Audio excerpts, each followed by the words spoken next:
Amigos, hemos llegado a la definitiva parte final del Mesozoico, donde hemos podido conocer en muchos aspectos los periodos Triásico, Jurásico y Cretácico. Hoy veremos la segunda parte de este último periodo, pues por muy completa que fue la primera parte, quedaron muchas cosas importantes por ver, ya que el Cretácico es el periodo más extenso del Mesozoico. Este periodo será una continuación directa de la primera parte, por lo que es importante verla antes de ver este video. Por eso, y sin más que añadir, arrancamos. Habíamos quedado en los tiranosáuridos, pues estábamos viendo los terópodos del Cretácico. Continuamos con los carcarodóntidos, carnívoros de los más grandes y robustos que existieron. Muchos de sus ejemplares superaban en tamaño al mencionado Tyrannosaurus Rex. Hicieron su aparición muy a finales del Jurásico, hace 154 millones de años, y vivieron hasta hace 89 millones de años. Habitaron principalmente Sudamérica y África, mientras que en menor medida en Asia y Norteamérica. La especie nominal es Carcharodontosaurus, el cual habitó en África hace 94 millones de años, por lo que compartió ambiente con el gran terópodo Spinosaurus. Las diferentes estimaciones de longitud y peso de la especie Carcharodontosaurus saaricus oscilan entre 12 y 13,3 metros de longitud y entre 6,2 y 15,1 toneladas de peso. Tenía uno de los mayores cráneos de los observados hasta ahora en animales terrestres, de aproximadamente 1,60 m de largo, con una fila de dientes aserrados que se asemeja mucho al del tiburón blanco, y de ahí viene su nombre. Sus dientes tenían la función de desgarrar carne, por lo que sus presas morían desangradas. Además, sus patas delanteras tenían garras afiladas como garfios de carnicero para sostener a sus víctimas mientras los destrozaban con sus mandíbulas. Se han descubierto dos especies distintas, Carcharodontosaurus saaricus y Carcharodontosaurus higidensis. Giganotosaurus fue otro gran carcarodóntido que habitó Sudamérica hace más de 97 millones de años, de tamaño similar al mencionado Carcharodontosaurus, con el cual pelea palmo a palmo el segundo lugar en tamaño de todos los terópodos, después obviamente de Spinosaurus. Fue el depredador dominante de su lugar y época, sirviéndose de grandes presas como los saurópodos Titanosaurus, que ya los veremos más adelante. El Giganotosaurus tenía un cráneo de los más grandes conocidos entre los dinosaurios terópodos, desproporcionado aún para su inmenso tamaño. Sin embargo, se desconoce cuánto medía con certeza porque se han hallado varios huesos desarticulados, pero no un cráneo completo. Los tamaños de las reconstrucciones varían desde 1,56 metros a 1,80. Otro aspecto a destacar son sus grandes patas traseras, las más grandes entre todos los terópodos. Su hábitat específico era la Patagonia Argentina, la cual por esos tiempos contaba con abundantes ríos que desembocaban en el Océano Pacífico, pues la cordillera de los Andes aún estaba en formación. Esto propiciaba la presencia de exuberantes bosques de coníferas, helechos y cícadas, siendo dominado por grandes árboles de araucarias y palmeras. Giganotosaurus se valió de esta vegetación para ocultarse y realizar ataques de emboscada, más que perseguir a sus presas, pues le habría costado correr a grandes velocidades debido a su gran contextura. A pesar de esto, se ha estimado que su velocidad en una superficie ideal habría sido de unos respetables 50 km por hora. Un carcarodóntio muy peculiar era Concavenator, algo más antiguo que los nombrados, pues vivió hace más de 125 millones de años en la región de Cuenca, en España. Tenía un tamaño mediano, de unos 6 metros de largo y casi 2 de alto. Lo que más llamaba su atención era su puntiaguda cresta a la altura de las patas traseras, formada por sus vértebras, algo nunca antes visto en otro terópodo. Se cree que la usaba para termorregularse, aunque hay dudas respecto a ello. Era capaz de cazar animales de diversos tamaños, algunos muy grandes, como iguanodontes y ejemplares juveniles de Argosaurus. El último carcharodontosaurio que veremos será Acrocanthosaurus. Hay controversia con respecto a este carnívoro, pues los científicos debaten si era un carcharodóntido o un alosáurido. Más allá de esta discusión, lo que está claro es que vivió a principios y mediados del Cretácico, entre hace 125 a 99 millones de años, en lo que hoy es Norteamérica. Debido a su gran tamaño, con casi 12 metros de largo, fue el depredador dominante de su entorno. Destacaba principalmente por su apófisis espinosa, ubicada en muchas de sus vértebras, y que parecen haber sostenido una joroba encima del cuello, espalda y caderas del animal. Su hábitat pantanoso le propiciaba diversas especies para su alimentación, saurópodos como Luxisaurus o posiblemente el enorme Sauroposeidón, así como grandes ornitópodos como Tenontosaurus. El pequeño terópodo Deinonychus, que solo alcanzaba 3 metros de largo, único depredador que se conoce, convivió con Acrocanthosaurus, era poca competencia para este gigante. Y hablando de Deinonychus, los dromeosaurios fueron muy importantes en el Cretácico, sobre todo en la evolución de las aves. Estamos hablando ni más ni menos que del grupo de terópodos que fue el eslabón entre aves y dinosaurios. De hecho, dromeosaurios y aves están incluidos dentro de un mismo clado llamado Maniraptora. Eran dinosaurios que se caracterizaban por 3 cosas. La primera es que estaban todos cubiertos de plumas en gran parte de sus cuerpos, según muestran las evidencias en los huesos, con vestigios de ellas. Segundo, todos eran carnívoros veloces.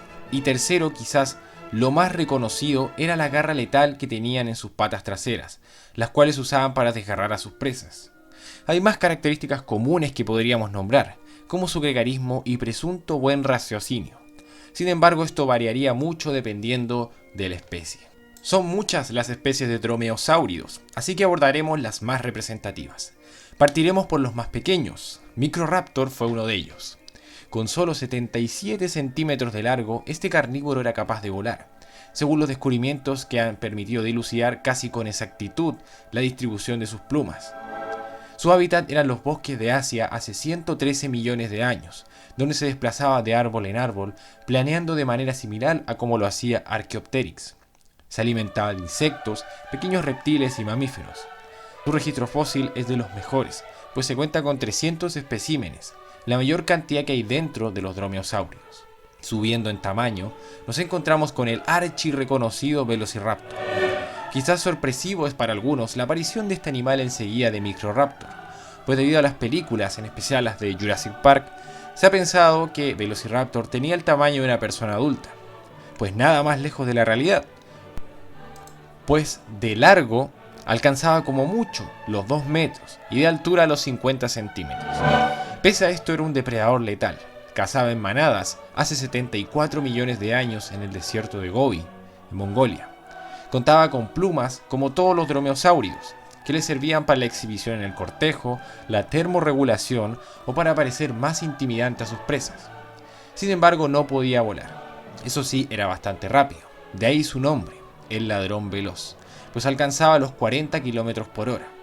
Velociraptor se distinguía de los demás dromeosáuridos en poseer un cráneo bajo y alargado, y un hocico chato, dirigido hacia arriba de 25 centímetros de largo. Su cola era larga y rígida, lo que ayudaba en su locomoción a gran velocidad a campo abierto. Su fama de asesino letal no proviene solamente de la inexacta representación en la franquicia de películas de Jurassic Park, sino también del descubrimiento de los esqueletos de un Velociraptor y un Protoceratops entrelazados en una pelea. Se cree que mientras luchaban, una gran masa de arena les cayó, matándolos en el acto. Uno de los descubrimientos más increíbles de la paleontología. Con esta evidencia se conoció la forma en que Velociraptor mataba a sus presas. Usando su garra letal les perforaba el vientre, mientras que con sus garras y mandíbula infringía daños en el cuello y demás partes del desdichado herbívoro de turno. Dromaeosaurus es la especie nominal.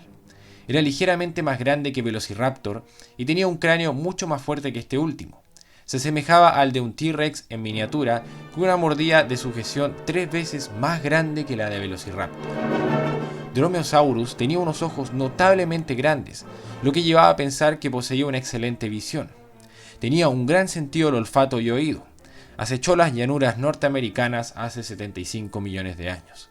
Sus víctimas iban desde lagartos y mamíferos pequeños hasta ornitomímidos, ornitópodos y ceratopsianos jóvenes. Deinonychus fue otro célebre dromeosaurio.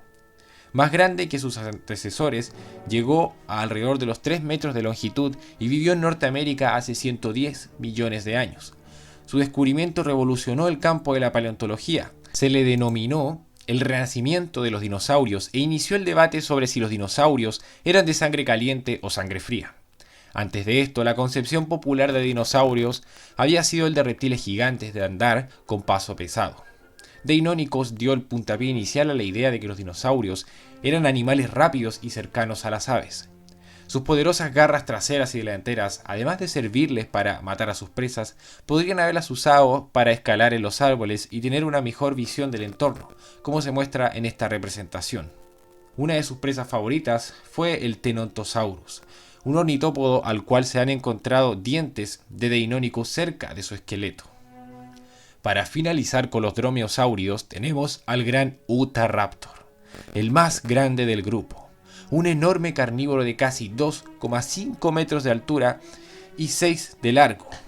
Su garra retráctil llegaba a los escalofriantes 24 centímetros de largo, que lo hacían una máquina de matar. Era bastante más antiguo que sus parientes pequeños, pues vivió hace 125 millones de años en Norteamérica. A pesar de su gran tamaño, llegaba a velocidades respetables. A juzgar por su gran cráneo, se infiere que tenía un gran cerebro, lo que le confirió a Utahraptor la inteligencia suficiente para cazar en grupo, además de revelar que tenían una buena visión que les permitía detectar no solo presas grandes y calcular dónde estaban, sino que además podía detectar presas más pequeñas, como lagartos o mamíferos y capturarlas. Sus patas delanteras o brazos eran considerablemente grandes, algo bastante inusual, pues los terópodos de la época tenían brazos muy pequeños. Esto le permitió convertirse en una auténtica pesadilla para los anquilosáuridos como Gastonia y los ornitópodos como Iguanodon. Un grupo muy peculiar de terópodos cretácicos fueron los ornitomímidos. Me imagino que los conocen. Su nombre significa imitador de aves, pues eran anatómicamente y conductualmente muy similares a las aves, en específico a las actuales avestruces. Eran omnívoros, pues se alimentaban de insectos, crustáceos, frutas, hojas, ramas, huevos y la carne de lagartos y pequeños mamíferos. Todas las especies de ornitomímidos poseían plumas, un pequeño cráneo y huesos ligeros, lo cual sugiere que eran ágiles y alcanzaban altas velocidades. Ornithomimus es la especie nominal. Eran de 1,70 m de alto y casi 4 de largo. Ornithomimus difiere de otros ornitomímidos como Strutiomimus en tener torsos más cortos, antebrazos largos y delgados, garras muy delgadas, rectas de manos y pies y tener los huesos de las manos metacarpianos y dedos de longitudes similares. Vivió en el final del Cretácico hace 65 millones de años, por lo que es seguro que sucumbió en la gran extinción del Cretácico Paleógeno. Strutiomimus, cuyo nombre significa imitador de avestruz, fue otro ornitomímido. Habitó en Norteamérica anterior a la existencia de Ornithomimus. Mucho más grande que este último, de más de 2 metros de alto y 4,3 de largo, con 150 kilogramos de peso. Era de una contextura frágil y delgada, presentando un cráneo proporcionalmente pequeño, el cual estaba conformado por unas órbitas, llamadas cuencas oculares relativamente grandes.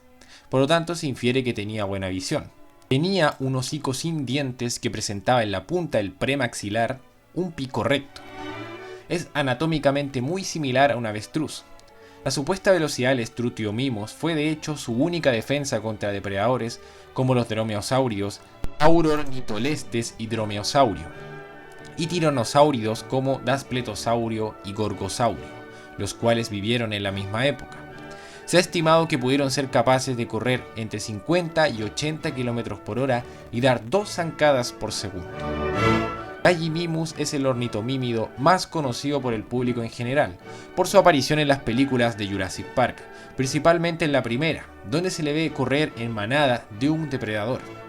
Un comportamiento de bandada que fue un acierto, pues se han descubierto muchas huellas de Gallimimus en una dirección, lo que indica que se trasladaban como un grupo de aves actuales, es decir, de forma uniforme.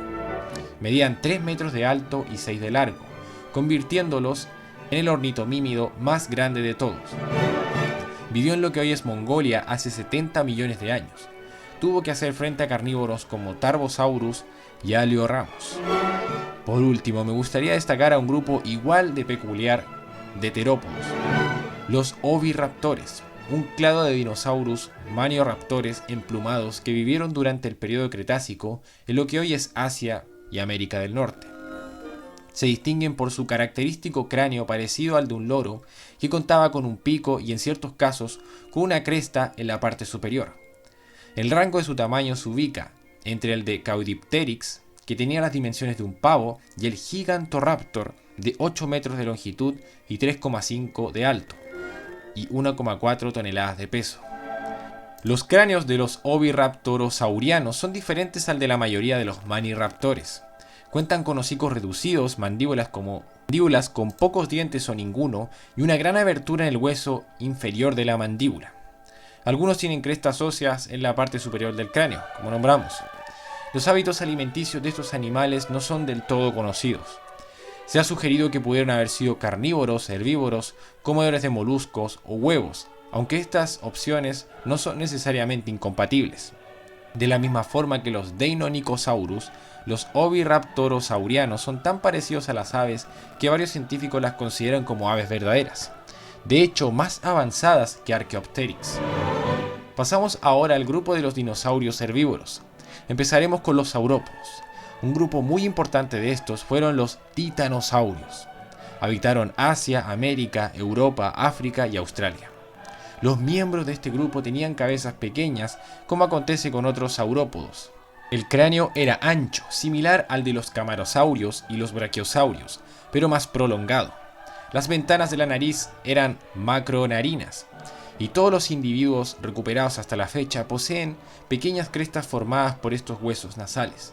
Sus dientes eran algo espatulados o semejantes a clavijas y siempre muy pequeños. Sus cuellos eran diversos según las especies, algunos más cortos y otros más largos y robustos. Los mejor preservados son Nemegtosaurus, gran herbívoro que vivió hace 65 millones de años en el desierto de Gobi, en Mongolia, por lo que fue uno de los últimos saurópodos de la Tierra. Convivió con Gallimimus, Teresinosaurus y Tarbosaurus. Otro titanosaurio era el Alamosaurus, que fue contemporáneo con Nemegtosaurus hace 65 millones de años, con la salvedad que vivió en Norteamérica. Alamosaurus fue un herbívoro cuadrúpedo gigante, con un cuello y colas largos y patas relativamente también largas. Varias muestras adultas, conocidas por esqueletos parciales, se estima que midieron entre 20 y 24 metros de longitud y 12,6 metros de altura hasta la cabeza, y entre 33 y 50 toneladas de peso. Esto lo hace uno de los saurópodos más altos de la historia. En esta gráfica se denotan las aproximaciones de su tamaño. Patagotitán es el último titanosaurio que veremos. Hablamos quizás del animal terrestre más grande de la historia. Gracias a descubrimientos recientes, logró desplazar al también titanosaurio argentinosaurio al segundo lugar. Según datos estimados, su tamaño sería de 37,2 metros de longitud, 13 de altura y 69 toneladas de peso, aunque las estimaciones de masa posteriores indican un peso menor. Vivió durante el Cretácico Superior, en la Patagonia Argentina, hace entre 102 y 95 millones de años, en lo que entonces era una región boscosa y subtropical. Fue posible hacer esta estimación gracias al descubrimiento de su fémur, de unos descomunales 2,38 metros de largo, además de algunas vértebras. En los herbívoros, un emblema del periodo Cretácico fueron los ceratópsidos. Fueron animales cuadrúpedos que destacaban por poseer grandes crestas armadas con cuernos en su cabeza. Eran muy voluminosos y lograron adaptarse a muchos ambientes. El género más conocido es Triceratops, por sus diversas apariciones en películas, documentales, dibujos, etc. Vivió hace 66 millones de años en Norteamérica, por lo que coexistió con el terrible Tyrannosaurus. Poseía una gran gola ósea, que es una plataforma craneal posterior, y 3 cuernos, un cuerpo grande sobre 4 fornidas patas y varias similitudes con respecto al moderno rinoceronte. El tamaño de los individuos de Triceratops se estima entre los 7,8 a 9 metros de largo y 3 metros de altura. Los Triceratops eran herbívoros, recios y voluminosos, pesaban entre 6,1 y 12 toneladas. Lo más distintivo era su gran cabeza, proporcionalmente una de las más grandes de todos los animales terrestres. Pudo haber medido alrededor de 2 metros de largo y casi podía alcanzar un tercio de la longitud total del animal. Tenía un único cuerno en el hocico, sobre las narinas, y un par de cuernos de aproximadamente 1 metro de largo sobre cada ojo. Dos especies, Triceratops horridus y Triceratops prorsus, son actualmente consideradas válidas, aunque se han descrito muchas otras. Un dato curioso es que los dientes del Triceratops estaban agrupados en baterías de 36 a 40 hileras de dientes a cada lado de la mandíbula, con 3 a 5 dientes apilados por hileras, dependiendo del tamaño del animal. Esto le da un total de 432 a 800 dientes, de los cuales solamente una fracción estaba funcionando en un momento dado. El gran tamaño y número de dientes de un Triceratops sugiere que comían volúmenes grandes de material vegetal fibroso, por lo que se ha sugerido que palmeras y cicas formaban la mayor parte de su dieta, o helechos que crecerían en praderas. Torosaurus fue otro ceratopsio contemporáneo con Triceratops. Algunos científicos proponen que Torosaurus en realidad se trata de una forma madura de Triceratops, pues ambos comparten tamaño, forma anatómica y edad geológica, diferenciándose solo en el tamaño del cráneo. El cráneo con la gola medía alrededor de 2,6 metros de largo. De la cabeza a la cola, Torosaurus debe haber rondado los 8,8 metros de largo, 2 metros de alto y haber pesado entre 4 y 6 toneladas. Aunque se piense lo contrario, Torosaurus no significa lagarto toro, sino que significa lagarto perforado, de la palabra del griego antiguo toro, que significa perforado. La alusión es a los agujeros o ventanas en el volante alargado, del cual ha servido tradicionalmente para distinguirlo del volante sólido de Triceratops. Torosaurus fue el animal con el segundo cráneo más grande que caminó por la Tierra, detrás de Pentaceratops, otro ceratopsio. Este gran herbívoro es un tanto anterior que los dos nombrados anteriormente, hablando de Pentaceratops, pues vivió hace 73 millones de años también en Norteamérica. Debe su nombre a la presencia de 5 cuernos en su cabeza. Su aspecto es de los que más llama la atención, como también el de Chasmosaurus, similar también a Pentaceratops pero más pequeño. De Chasmosaurus se han encontrado fósiles de diversos individuos juntos en Alberta, Canadá. Por lo tanto, se sugiere que eran los ceratópsidos más gregarios de todos. También se sugiere que realizaban temerarias migraciones, como los actuales ñus africanos, y se asignaban funciones específicas dentro de la manada. Por ejemplo, los machos se cree que se colocaban en los costados de la manada para salvaguardar a las hembras y ancianos de los depredadores. Otros ceratópsidos destacados eran Styracosaurus, que tenían una peculiar ornamentación en su cabeza, con 4 a 6 cuernos saliendo de su gola nucal, con un cuerno sobre su nariz que medía más de 60 centímetros de largo y 15 de ancho. También Pachyrhinosaurus, que en vez de cuernos en el cráneo, llevaba una enorme y aplanada protuberancia sobre la nariz. Esta fue utilizada probablemente para trabarse y empujarse en combates intraespecíficos, como los bueyes almizcleros. Unos solos pares de cuernos tenían en el volante y se extendían hacia arriba. Al parecer, la forma y el tamaño de la gola servía para reconocerse, enviando posiblemente información sobre el sexo, la edad y otros factores. Los ornitópodos fueron un grupo muy exitoso de herbívoros en este periodo. Aparecieron en el Jurásico y llegaron a estar presentes en la gran extinción cretácica. Su nombre quiere decir pie de ave, pues poseían 3 dedos similares a las aves, aunque anatómicamente eran muy distintos. Una de sus ventajas evolutivas es que desarrollaron sistemas complejos de masticación. La mayoría no contaba con defensas como armaduras, cuernos o colmillos, por lo que se valieron de sus tamaños para hacerle frente a los carnívoros. Los primeros ornitópodos eran pequeños, como Dryosaurus, que aparecieron en el Jurásico. Como estamos en el Cretácico, veremos los principales géneros de este periodo. Iguanodon es uno de los clásicos. Se trata de uno de los primeros dinosaurios que se encontró y el segundo que se nombró. De Iguanodon se han nombrado muchas especies y subfamilias, por lo que es uno de los dinosaurios mejor documentados. Hablaremos de la especie Bernisastrensis, pues se considera la principal del género Iguanodon, que vivió en Europa hace 113 millones de años. Este gran herbívoro podía alternar en desplazamientos cuadrúpedos y bípedos. Era bípedo cuando quería alcanzar grandes velocidades para escapar de depredadores y también para alcanzar la vegetación más alta. Medía 10 metros de largos y llegaba a los 3 de alto hasta la columna.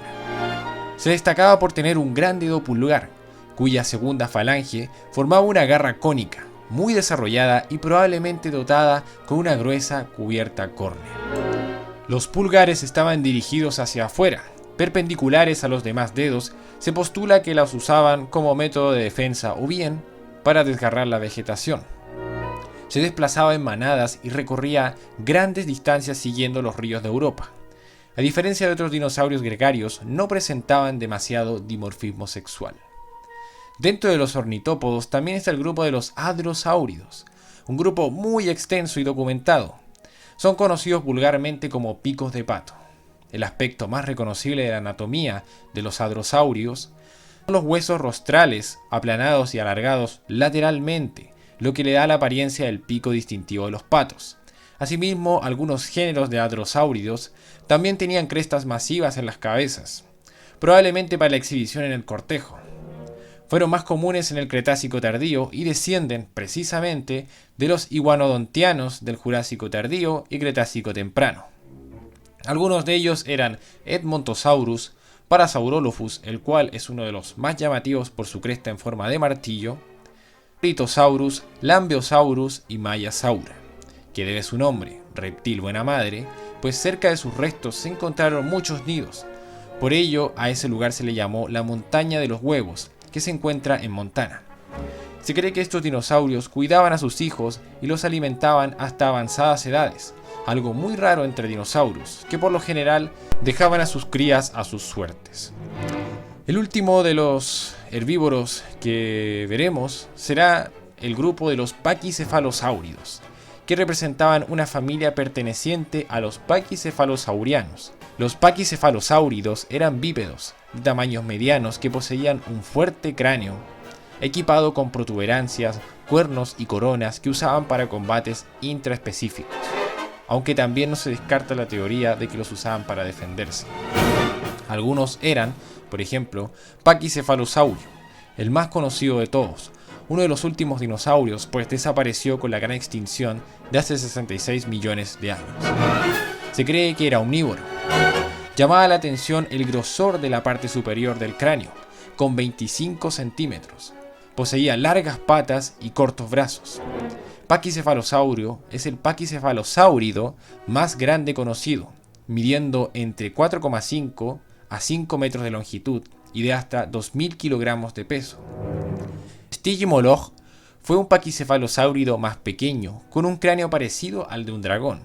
Su ornamentación en el cráneo es más elaborada que en cualquier otro paquicefalosáurido. Cuernos cortos y cónicos cubrieron la nariz y en las esquinas traseras del cráneo tenían un par de enormes y masivos cuernos, apuntando hacia atrás, de hasta 5 centímetros de diámetro y 15 centímetros de largo. Compartió ambiente con Tyrannosaurus y Triceratops en la formación Hell Creek. El último de los paquis que quiero nombrar es Homalocephale, que pertenece a una superfamilia apartada de los paquicefalosáuridos, pero dentro del infraorden de los paquicefalosaurianos. Existió hace 80 millones de años en Asia y se diferenciaba de los demás paquicefalosaurianos por tener cabeza aplanada y no abovedada. Igualmente su cráneo era fuerte y lo usaba en combates para los rituales de apareamiento. De la Tierra nos vamos a los aires, donde los pterosaurios variaron en formas y tamaños, donde predominaron los pterodactiloideos, que poseían cola corta. La tendencia que se notaba era la cola corta, el crecimiento en tamaño y la desaparición de dientes. Hay dos grandes grupos. El primero, los pteranodóntidos, grandes surcadores de los aires de África, Norteamérica y Asia. No tenían dientes y ostentaban grandes crestas en sus cabezas. Destaca Pteranodon, pues fue predominante en los alrededores del extinto mar de Niobara en Norteamérica hace 85 millones de años. Había un marcado dimorfismo sexual, pues los machos adultos podían llegar a los 5,6 metros de envergadura, y se han encontrado algunos con mayor longitud, mientras que las hembras solo llegaban a los 3,8 metros.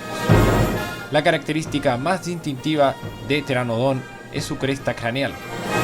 Estas crestas eran una proyección de los huesos frontales que se proyectaban hacia arriba y atrás del cráneo. Su modo de vuelo es comparado con el actual albatros, valiéndose del planeo para pescar en mar abierto, recurriendo puntualmente a estallidos de aleteos rápidos. En tierra hay cierta discrepancia sobre su locomoción, como en todos los pterosaurios, aunque ha tomado fuerza la idea de que eran cuadrúpedos por el descubrimiento de huellas que ilustran este movimiento. Habrían usado sus patas traseras apoyándose en sus alas arqueadas como los murciélagos. Se sabe que se alimentaban de peces, pues huesos de peces fosilizados se han hallado en el área del estómago de pteranodontes. El otro grupo principal de pterosaurios cretácicos fueron los azdárquidos, que fueron los animales voladores más grandes de la historia de la Tierra. Se caracterizaban por sus largas extremidades y sus cuellos igualmente muy alargados, compuestos por alargadas vértebras del cuello, las cuales eran redondas en corte transversal. Muchas especies de azdárquidos son conocidas mayormente a partir de sus distintivas vértebras cervicales y no mucho más. La especie más conocida de estos reptiles es Quetzalcoatrus, quizás el animal más grande que alguna vez voló. Sus descomunales medidas eran de alrededor de 11 metros de envergadura, casi 10 metros de longitud, y su altura cuando se desplazaba en tierra era de 5 metros y medio, igual que una jirafa. Habitó hace 66 millones de años en la formación Hell Creek de Norteamérica. Para su peso se han dado varios valores, pero tienden a ser entre 200 y 250 kilogramos, muy poco para un animal del porte de un avión pequeño. Quetzalcoatlus era piscívoro, carroñero de grandes dinosaurios y cazador de crías de estos. Hemos terminado con los dinosaurios y reptiles voladores del Cretácico. El último grupo de animales del que hablaremos serán los mamíferos. Fueron un componente menor, donde la norma eran los tamaños pequeños. Los principales grupos fueron placentarios, marsupiales y monotremas. Placentarios aparecieron a inicios del Cretácico y existen hasta el día de hoy, pues gracias a la extinción se diversificaron y adaptaron a las condiciones que había. Caracterizan porque las crías son retenidas en el útero materno durante largo tiempo, donde son alimentadas por una placenta alantoica. Nuestra especie se encuentra dentro del grupo de los placentarios. En esta época, a fines del Cretácico, se especula que eran recurrentes los protoprimates, que, con sus pequeños tamaños, alimentándose de insectos, lograron ocultarse y sobrevivir a la catástrofe. Un ejemplo es Purgatorius, que vivió desde el Cretácico superior hasta el Paleógeno superior, entre 70 millones de años a 56 millones de años. Medía entre 10 y 20 centímetros de largo. Purgatorius fue uno de nuestros posibles antepasados y tenía el aspecto de una ardilla. El segundo grupo eran los marsupiales, que tienen la cualidad de desarrollar gran parte del crecimiento de la prole en el exterior del útero, agarrados a las glándulas mamarias del interior de la bolsa marsupial. A día de hoy están presentes en Australia, predominantemente, y en América. Los marsupiales se desarrollaron durante el Cretácico inferior, a partir de pantotherios primitivos, después de los placentarios que surgieron en el Jurásico, como por ejemplo Juramaya. Antes de la expansión de los placentarios, los marsupiales ya se habían extendido por buena parte de la superficie continental, existiendo hacia el final del Cretácico en lugares en los que están ausentes al día de hoy, como en Asia. Los marsupiales más antiguos se han encontrado de hecho en China. De acuerdo con las numerosas muestras fósiles que se conocen, a finales del periodo Cretácico los marsupiales tenían una distribución general sobre las tierras emergidas, donde convivían en relativa tranquilidad con los mamíferos placentarios primitivos en África, Norteamérica y Europa, donde actualmente están extintos, aunque han tenido un leve resurgimiento en esta última región. Turgidodon fue un género de mamífero placentario que existió a finales del Cretácico, antepasado de las zarigüeyas, que habitó en Canadá y Estados Unidos. El último grupo principal de mamíferos fueron los monotremas, que se caracterizan por la reproducción ovípara, es decir, ponen huevos. Su nombre, un solo orificio, se refiere a la presencia de un solo conducto en que confluyen los tractos digestivo, urinario y reproductor. Un ejemplo actual es el ornitorrinco.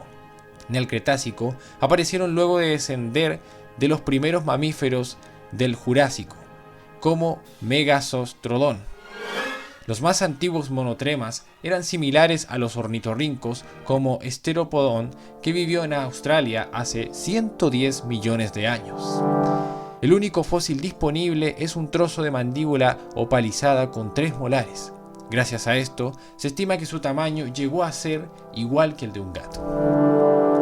Bueno amigos, para terminar hablaremos un poco sobre la gran extinción del Cretácico Paleógeno, también llamada del límite KT, que acabó con el 75% de los géneros biológicos, en los cuales se encuentran casi todos los dinosaurios, reptiles voladores, acuáticos y los amonites.